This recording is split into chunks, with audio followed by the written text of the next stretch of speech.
कश्मीर के पहलगाम में हुए आतंकी घटना के बाद छत्तीसगढ़ सरकार घुसपैठियों को लेकर सतर्क हो गई है। पूरे प्रदेश में पाकिस्तानियों की तलाश शुरू हो गई है।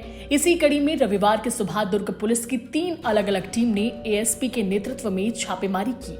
एसपी विजय अग्रवाल ने 3 एडिशनल एसपी सुखनंदन राठौर, अभिषेक झा और पद्मश्री तंवर के नेतृत्व में 3 अलग अलग टीम बनाई। सभी अधिकारियों ने सुबह तड़के 4:30 बजे पूरे पुलिस बल के साथ रेड मारी।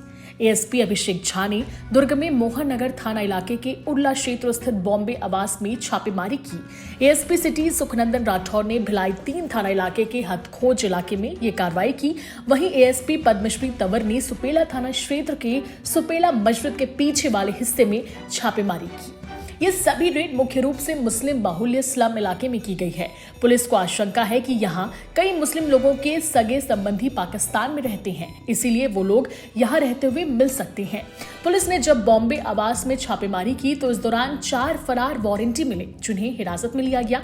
इसके साथ ही सशक्त ऐप के माध्यम से एक चोरी की स्कूटी भी मिली है। इसकी शिकायत सरस्वती नगर थाना रायपुर में दर्ज है। 2 ऐसे लड़के मिले जो छिनैती कर भागे थे। पुलिस ने दोनों को छिनैती के सामान के साथ गिरफ्तार किया है। सभी से पुलिस मोहन नगर थाने में पूछताछ करेगी। दुर्ग ग्रामीण एसपी अभिषेक झा ने बताया कि पुलिस ने हर एक घर की तलाशी ली। लोगों के निवास से संबंधित वैध डॉक्यूमेंट्स चेक किए गए। इसके साथ ही सभी लोगों के फिंगरप्रिंट्स लिए गए हैं। इसे पुलिस अपने ऐप के जरिए आपराधिक रिकॉर्ड से मिलान करेगी।